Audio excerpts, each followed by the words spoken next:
Wait a moment. This isn't a furry visual novel. Hey guys and gals, Nary here from Drake Wing Gaming. As some of you know me on Twitter, the Gaming Dragon. Today I'm coming back at you another Let's Play episode of No More Future. So y'all, without further ado, let's go ahead and jump right back into it, shall we? Alarm chain, you were up, and let's go. Alright. Alright, still at the store with Nim. The dragon laughs at your playful bashfulness, happy to see that you haven't changed much since your long past childhood. But, yeah, kinda hard to be scared by a big softy with a heart of gold like that, isn't it? Yeah, I guess it kinda is, huh? You chuckle at your friend's kind remark, though your gaze betrays your uncertainty. You think back to the last few days and everything you've said and done since you were allowed to live your days on your own. Hard to imagine that the android who yelled at police officers, beat up hooligans, and suddenly knows how deep and dark the proverbial rabbit hole really is could be the same being as that clueless, fearful kid from way back when. Hard to believe, too. You finish your shopping spree a few minutes later, after grabbing a few more essentials. You haven't heard a word from Nem for a while now, and even you have been too focused on your errand to keep up the conversation. At least the other shoppers didn't try to bother you again during this time either. All in all, you can't exactly complain about the situation. When the two of you reach the cash register, you finally notice your friend's cart is a whole lot emptier than yours. A whole lot less diverse, too, in spite of your best efforts. You have a mind to say something about that, but you decide not to at the last moment. You feel like you've nagged them enough about it as it is. All you can do at this point is hope that Nem knows what he's doing. You begin to get the items out of your cart and onto the scanner board one at a time, watching the rising price counter with indifferent eyes. What with how little you've costed Pandora in terms of groceries so far, you doubt this little splurge will affect your monthly allowance all that much. Partway through your efforts, though, you hear your friend quietly curse at the scanner he's using, evidently displeased. 77 and 53 cents? What are you talking about? I only barely grabbed anything. That's definitely over budget. Him eyes the previously scanned items on the other end of the counter, giving the ones you took for him an especially disappointed glare. He lets out a surprisingly neutral sigh as he puts some of the groceries back into the cart. No big deal, I just returned some of this stuff and call it a day. I didn't need all these things Nope. Hey, what are you doing? Nim's taken aback by as you nonchalantly approach his cash register, your right hand reaching out to the device.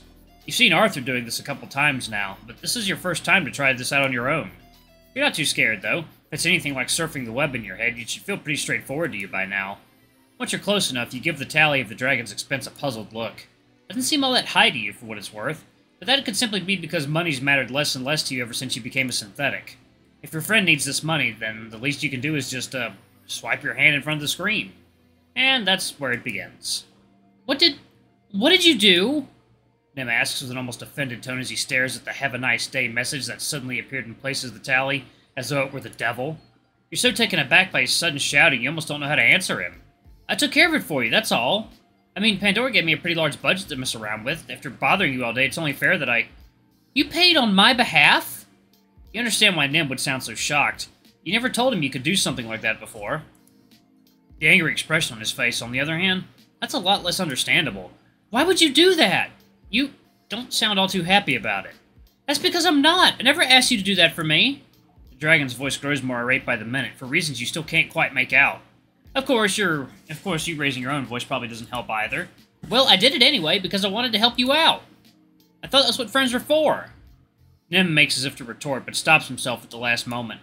He scans his surroundings briefly and discreetly, and is quick to notice that just about everyone still inside the mall is staring at the two of you. All the anger in his voice quietly dissipates as he turns his meek gaze to the floor. You know, you're right. I'm blowing this out of proportion. Sorry about that. Without another word, Nem grabs his bags from the cart and pulls them out, a mixed expression on his face. As he tries to leave the store, you hastily rush after him, a pleading look on your visor. Hey, you don't have to apologize. I'm already over that, but... What was that all about? Nem stops his retreat for a moment and turns to face you with the same look he sported just a moment earlier. Now that mere inches separate your snouts, the resentment in his eyes is practically impossible not to notice.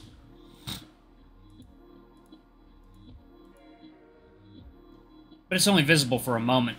Just as quickly as it appeared, Nem hides it once again while he answers. We'll talk about it another time, alright? It's complicated. I'm just really overwhelmed right now, alright? Got a lot on my mind is all. I'll talk to you another time. Without another word, the dragon sidesteps you and heads towards the exit, leaving you behind. You nervously gaze at him as he leaves, too preoccupied with what happened to just wonder what everyone else must be thinking. Deep down, you're upset, confused, disturbed even. What the hell did I even do? I tried to help him, for fuck's sake! That's all you can wonder over and over, as you anxiously wait for an answer that doesn't want to be found. And yet, in spite of all your protests, the White Dragon doesn't even hint at coming back through those doors to apologize. Nor can you shake away the feeling in your heart that somehow you might be the one who's wronged him after all. Ah, man! Really, that's the end of Build 13? Fiddlesticks. Fiddlesticks and Poppycock. Alright, so, oh yeah, okay, so at the end of every build, there is a return to the library. So let's see what this return has for us now. Okay, entering the library. Oh boy. Alright, Sedge, what you got for us this time? Welcome back. I've been expecting you. I'm Renee, and this is my library. It's a pleasure to have you here again. We have met before, haven't we? Yes. Ah, I see. Welcome back indeed, then. It's been quite a while since we last saw each other, hasn't it, dear reader? Of course, I need to explain to you what this place is and what we do here, chiefly because things don't quite work like that anymore. You see, up until not long ago, one of the things we did here was answer the reader's questions regarding the world if no more future is set in. Unfortunately, the flood of questions dried up long ago, and the few streams that are left to this day are minuscule, to say the least. Which, I mean, the questions are either impossible to answer without spoiling important things later on, they have nothing to do with no more future, or just flat-out boring or nonsensical. Not to mention, answering questions takes time and effort, and while effort was never a concern of mine, lately time most definitely is. There's a lot of work to be done, keeping this place organized, and I am only one cat. Regrettably, that old idea had to be scrapped. I do still enjoy providing insight into things you might have doubts on, or food for thought to keep you interested long after you've turned the last page. Therefore, I've decided to take on a new role as the next build of the game. I'm sure you're familiar with side stories already, yes? If you aren't, they are not that complicated to explain. They're basically extra chapters which details the events that happened before or concurrently with the main plot of No More Future. While No More Future focuses on Isaac's tale, these side stories instead hone in on different characters that feature in the plot, and allow you to see the world of the novel from their perspective. One of them, focusing on Mary, was already released a while back, and finding it before was a bit of a hassle on certain versions of the game. Starting from the next build of the game, all side stories currently available will be selectable from the library, allowing you to find them and read them in total tranquility. And of course, you'll always be able to enter my library at the end of the current build, allowing you to jump straight into whichever side story you'd like. Once the next act of the story is finished, I'll take up a semi-permanent residence in between acts, as well as at the end of the different build. Different side stories will be available at different points in the game. After all, some of the planned side stories elaborate on lore and backstories that are yet to be revealed. Revealing them now would only serve to spoil the fun. Of course, I'm sure some of you aren't as elated at the thought of having to come here every time they finish a build. Therefore, also starting from the next update, you'll be able to select whether you wish to visit the library, return to the main menu, or go straight to the list of side stories at the end of every build.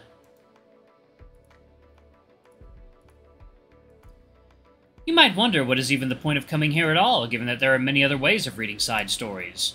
Well, alright, fine. I do feel a little lonely in here without you. I can only speak to myself so often without going even more insane, after all. I'm sure you understand.